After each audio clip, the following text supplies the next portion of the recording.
www.gundam.tk presents V2 Assault Gundam. Hello everyone, and I hope that you're a fan of the series V Gundam, because today I'll be taking a look at the V2 Assault Gundam. Now this kit was made in 1994 by Bandai, of course. Now, before watching the anime, I didn't know the difference between the V1, the V2, and all of their various incarnations, but thanks to the Bible of Gundam, and of course you can get a newer one, the Gundam Plastic Model Catalog that shows every model ever made, it's nice and easy to check. So basically, in the High Grade 1/100, the series started with a regular V Gundam, and then there was the V-Gundam, which you can also check out a review on my site, and then there's a regular V2 Gundam, followed by the V2 Assault and the V2 Buster. Now what's sort of cool about these is that you can combine the Assault and the Buster Gundam to make the V2 Assault Buster over here on the right. And the picture's small, but all you can really see is that it is loaded for bear. So now for the tour around the box, the first thing that I noticed is when I look at this is it has metallic gold on it. Now you never can trust old boxes, because unless they show you how it looks unpainted, that might just be painted on by a pro. Back shot showing the distinctive V-wings. This is a League Militaire suit, sort of like a anti-Earth Union group from Zeta. And what's cool about this is the V2 Gundam, of course, can transform into a top fighter and a bottom fighter. And over here, you can see the actual core fighter. Now the other thing that you'll notice right away about the Assault Gundam is it is loaded. It comes with a large weapon, and then we get a better shot of the top, core, and bottom fighters. So let's see how it looks when we take it out of the box. So when you crack the box and you take a look at the sprues, you're going to get 9 sprues in total, including a small clear one that just has the eyepiece and the cockpit hatch for the core fighter.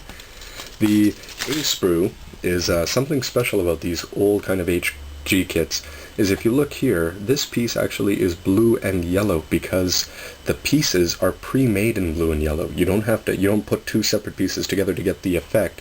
They actually used to do it for you. It also comes with red and white. And, to my pleasant surprise, the gold parts that are shown on the outside of the box, it's great. The L sprue comes with a gold set. Now another thing that I noticed about this is you're going to have some leftover parts because of course the A to E sprues around are just from the regular V2 Gundam, and to make this into the Buster Assault they just added a couple of extra sprues, including these gold ones. So conceivably you could just make the V Gundam, though they don't give you instructions on how to. Now the manual is one of my biggest knocks against old Gundams. It comes with a cover that has the color guide on it, and inside I think they were more focused on giving line arts and story information than on actually giving good instructions. You can see here there's not a lot of pieces to put the shoulders together, but a lot of places they have word text telling you to do this or be more careful of that. So if you're not great at Japanese, you might have some trouble putting this together, and you might find that you put something in first when you should have put it in second, or vice versa.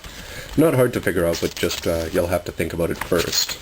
So when you put it all together at the end, they give you incredibly complex directions on how to make the top and bottom fighters. Now as soon as the transformation is complex, I'm a lot less likely to do it, but we'll take a look. So now this is a little disappointing in a way, because in addition to getting the gold parts, you're also going to have to put on some gold seals. So to me it says, well, why didn't you make them all in gold? But when we put it together you can see that the seal does suit it. This huge sticker here in the middle is for the very unique shield, and of course the larger the sticker is, the less likely it is to be applied smoothly.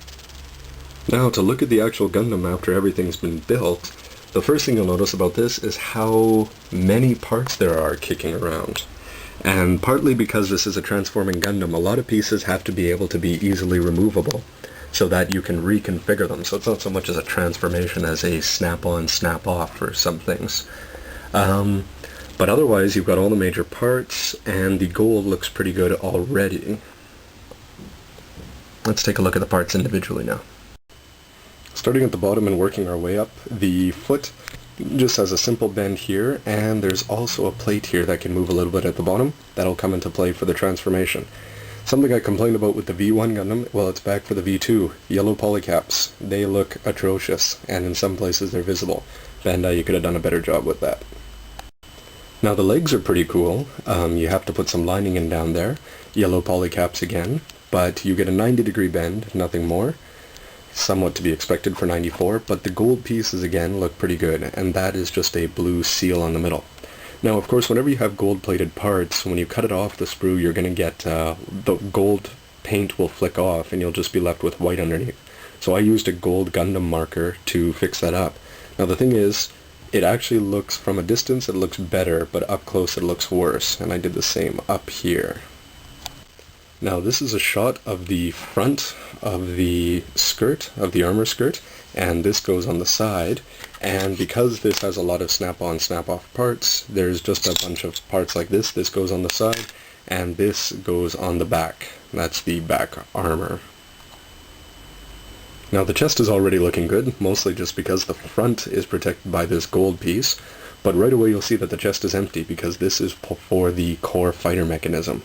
I slapped some black in there in the vents, and this just sits here on the back. Now the arms are what really makes this into the V2 Assault Gundam. The regular V2 Gundam would just have a blue shoulder here, but this has these big gold ones on. These are two gold pieces. Again, you can see where I had to touch it up with the gold pen, which may make it look worse depending how you look at it. And the seals don't sit on here perfectly, so when you have to put the seal on, you're still going to get left with a few lines, and they're not cut out perfectly, but they're not that bad.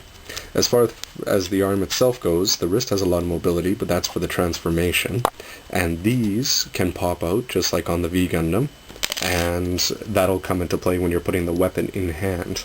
The hands are pretty poor. They don't stack up to anything new.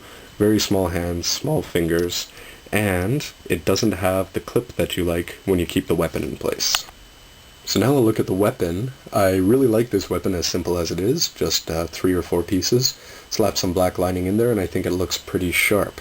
Now, with the V1, the Dash Gundam, it came with a beam rifle like this, and I was incredibly disappointed in that one. This one is better. It's already made up of a bunch of different parts, and this can slide in, so you can have a short weapon, or you can extend it.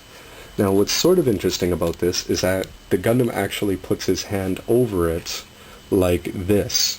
So you would pull off the red piece, plug it in there, and then you would hold onto the grasp. So the gun itself is actually hanging off to the side. Now, another nice, sort of trademark of the V2 Assault Gundam is the massive shield. This is all one giant sticker, and as best as I tried to put it on straight, if you bend in the slightest, those wrinkles are going to show through later, so be careful with that.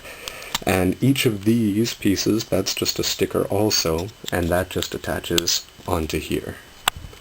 Now, somewhat rare for a Gundam, when you build this, you attach the blue plate on right away, because whenever you transform the Gundam, you're going to have to put this into the core fighter / chest. Now, the V Gundam was a little bit famous because down the middle, it actually has a crack, so you should be doing some lining straight up and down. But in keeping with all the other Gundams, I decided just to put in the 2 lines across the nose.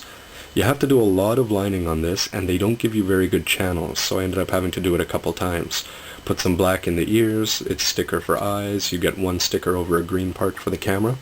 And when you cut the antenna, it's disappointing that there's marks that are really, really hard to get off. But it is cool that it does have the yellow and the white antenna, which contrasts with the V Gundam that only has the yellow. And you can slap some lining in the back, and they were too cheap, didn't give me a sticker for the back camera. But not a bad looking head.